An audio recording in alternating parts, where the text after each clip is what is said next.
Yes. Any ideas on what it might be? I'm assuming Ghostbusters related. Yes. Lego have announced that they're releasing a giant adult version of the ECTO-1. Oh my god! It's very frustrating doing stand-up comedy for a living and having a fear of public speaking. Luke McGregor is an Australian comedian, writer and actor. And despite his fear, Luke's stand-up is thriving, with TV comedy Rosehaven looking to head into its 5th season. We invited Luke to come build and chat so we could show him a brand new Lego release. Welcome, Luke McGregor. Thank you for having me. I'm excited about this. Are you? Well, what's more fun than building Lego with another adult, right? Should we start by saying what facial hair we both have, seeing as it's covered by a mask at the moment? Yeah, so mine's about a number 4 beard. Okay. So you've got a beard? Yeah. Mustache as well, like all the way around? Yeah, it's all the way around, but it sort of goes brown here and then red and then finishes blonde around my mouth. I've got red all the way down and then white here. Just this annoying white patch that I can't get rid of. A single That's white why this isn't even for safety, it's to cover up my embarrassment. It's also good because I can't tell if you're truly laughing at my jokes or not. So you could. I hear you're a bit of a Ghostbusters fan. So much. So much? It's. I think it's my favourite franchisey thing.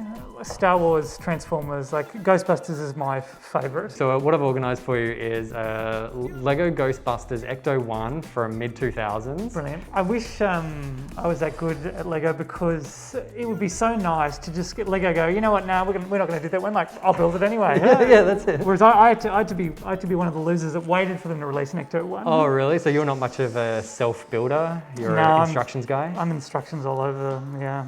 If I could get a Lego instructions for my life, I would use them. And I do have a mystery item here, which if you finish the build correctly and on time, Jesus. you'll get to see a release that's coming out this Friday by Lego, which I think you'll be excited by. This is such a much more pleasant experience than what I normally have, which is just this portal over my bed and Oh, really? digging through pieces. So you're not even using a table to build, you're building on a doona? I usually build it on bed, yeah, and then I sweep it into a box when I go to bed. Yep. And then I, unless I'm having a girl over and I want to impress them with my Lego skills, and then I pull it back out again the next day. Yeah, right. Tell us why you're a bit of a Ghostbusters fan. I think it's because I really like science. I just love anything sciencey. But I was also very scared of ghosts and supernatural stuff as a kid. Yep. I think I watched a few movies that I wasn't ready to watch and I just was terrified the whole time. Whereas Ghostbusters was kind of like tackling the supernatural with science. It made me feel like I had like power against these fears I had. Right. Like human ingenuity could conquer this, unknown evil. And I don't know, I just that always appealed to me about it. And I thought it was funny. Yeah, right. Did you have any traps set up when you were a child to protect you against things that were potentially under your bed? I used to have a Ghostbusters proton accelerator. Yeah. It would create an image of a ghost on screen. And so, on the wall, so I would close all the doors in the hallway, make it pitch black, and then go around and pretend to bust ghosts. It was weird though, because you have to create the ghost to bust it. So Yeah. When the simple solution would have just been to turn it off, I guess. Exactly. But I was a kid, I was dumb. So you grew up in Hobart. What was the toy scene like there? Where did you get the toys? We had a toy world, so we had a dedicated toy place. That was kind of where we got all our stuff from. And it was either Lego, Transformers, Ninja Turtles. The proton packs were around when I was little, but they were too expensive for us. So I ended up getting one as an adult. Yeah. Last year. And it's pretty official, the one you've got. So I've seen a photo. You've got the full backpack, Yeah. You've got the full outfit. You got it from the official Melbourne Ghostbusters group or the official No, Australian? I just hit them up for, I just started bugging them to say, how do I get one? Right. I just started being this annoying guy who just randomly showed up on their Instagram and saying, hey, how do I get one of these? And I'm like, I don't know. But they were very helpful. They sort of sent me towards some prop makers that I ended up sort of paying to make one for me, basically. Yeah. So what have you used it for so far? Selfies. That's it. I can't go to a Comic-Con or anything because they're all closed at the moment. But and you couldn't go at Halloween this year? that's it. I don't know if I'd take it to a Halloween party because Really? I'd be scared, I don't know, I'm going to spill vodka on it or something, you know, or someone's going to break it. I'd end up sort of firing a proton stream at a girl I'm trying to talk to or something. And it'd be, it's too precious to be more than at home. But I've got a really cheap, just actual backpacky one that I can use to sort of dress up a bit more. Yeah, right. So more of a going out pack. More going to somewhere that has alcohol.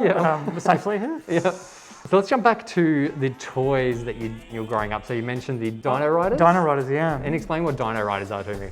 So they're people who ride dinosaurs. There's the bad guys who ride dinosaurs by brainwashing them. They put on a mind control device and then they ride them around. And then the other ones, which are the Dino Riders, are the good guys, empaths, or they sort of become friends with the dinosaurs and they're like, I still want to ride you and use you in war, but I'm friendly. Right. So they're kind of. And Transformers, you're into Transformers a little bit. Yeah, they're probably the one toys, even more so than Ghostbusters, that have sort of survived with me to adulthood because they're just fun to do. Grimlock was my last purchase. Yeah, Your last guy purchase. And that's another dinosaur related. Yeah, robot who turns into a T-Rex. Imagine that guy's life. He's just like, I can either be a cool killer robot or I can be a Tyrannosaurus Rex and just like swap, just depending on mood. Yeah, rob a bank and then turn into a T-Rex and they go, we're looking for a robot. Did you see it? No, I'm not. As you can see, I'm a T-Rex. I think I've made a crucial error here. This looks like it should be. This looks like it should be directly in line with that. We'll just have to start again. Can't we have the tape? There may be a little blue. It feels like this bit's the bit that's missing a bit, and I think that's supposed to have a blue bit across it. Is that right? Yeah, One layer. There, right? That's what I'm supposed to do. Yeah. Oh, okay, sweet. So I'm missing this bit.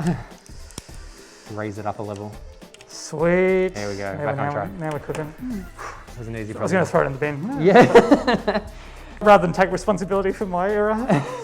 What Lego did you have growing up? Everyone has Lego, right? Yeah, we had a bucket of just sort of build your own, but that always was a bit intimidating for me. Mm-hmm. But we did have, they had with this futuristic police set. So they were like black, red and gold, black, red and white and blue, but mainly black. And they were these police in space, basically catching space criminals. Yep. So there was even a cage on the back of the police thing with a criminal in it, which I assume he had a little astronaut helmet on, otherwise he wasn't going to get a lot of air on the way to the slammer. Hey, what have you got lately?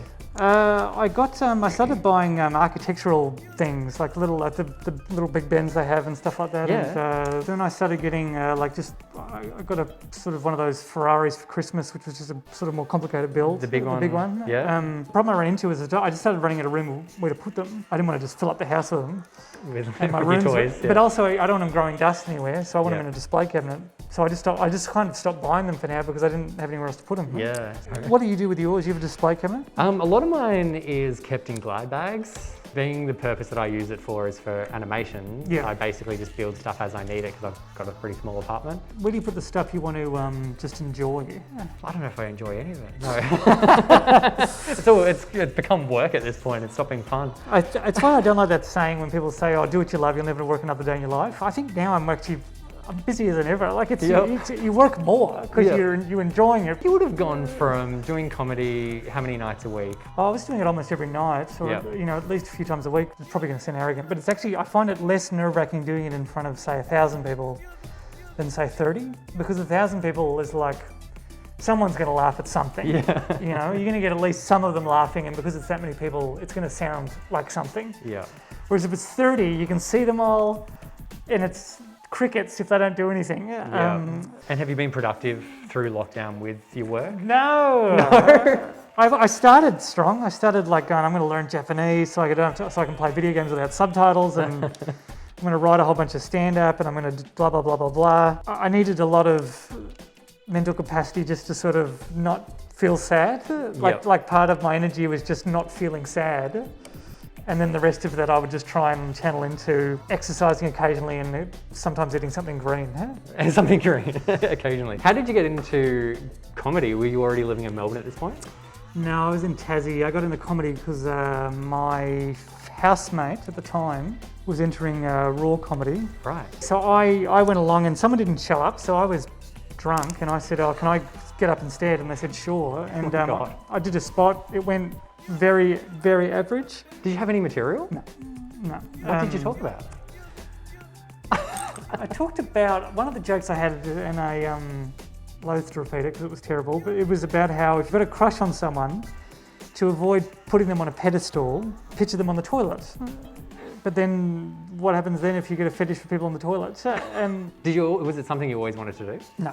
No. I wanted to be a doctor for ages. So I got a degree and then in economics, and then I decided to quit my job and do comedy full time. If you were followed that day job dream, do you think you'd be the funny guy in the office? I tried to be back when I was in the office. But, I tried to do one joke where I was showing a graph of our performance over the last financial quarter, and it was all going down. This was during the financial crisis, and I was working at a superannuation firm. Yeah. And I said, but if you turn the graph upside down, we're actually doing very well. Problem is, if you turn a graph upside down, it's just pointing down the other way. You have to invert it. You have to spin it around. Anyway, so by that stage, the joke had died. What do you consider your big break in the comedy world? Or have you had it yet? As far as doing comedy as a living, then yes, I think probably Utopia was the start of that. I feel like if I ever get in like a leading role in a Marvel movie, that's different. Right. But what character? I think the Flash has red hair.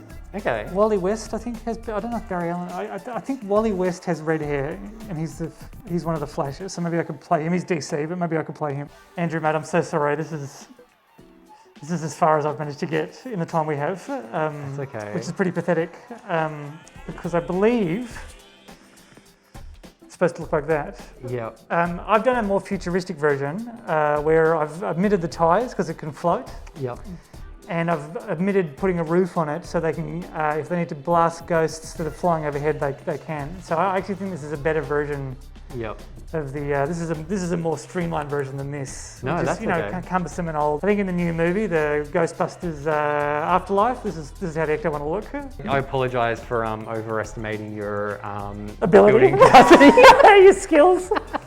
This is more of a Jetsons model of the car. I'd feel bad if I didn't give you the reward that I promised you for finishing the build. Yes, please. Punish bad behaviour. No, reward bad behaviour. Reward bad behaviour. But the excitement that you're going to get out of this is going to trump anything. Yes. Any ideas on what it might be?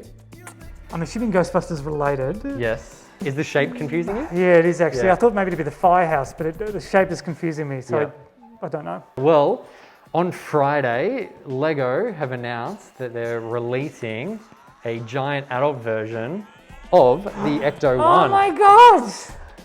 Oh my god. Get out of here. Oh my god, look at it. That is incredible. My feelings are that I'm about to lose a lot of money out of my bank accounts. You're going to be $300 poorer. I will be definitely poorer. And the truck comes out. Oh my god, I'll be buying this. This is great. This is. Oh no, you can false back up. Yeah, this is. I'll be purchasing this. So who says Lego is just for kids? No questions asked. This is amazing. Oh, and the bonnet opens up as well. Bonnet opens. Oh wow. When did you say this comes out? So available November 15 at legostore.com. Make sure you pick that up. Luke McGregor, thank you so much for building Lego with me today. Thank you for having me. Apologies for my slowness. No, that's okay. And enjoy the rest of lockdown. Hopefully you'll be allowed out in front of some people to perform soon. Well, I won't be going out because I'll be building this. Yeah, that's right.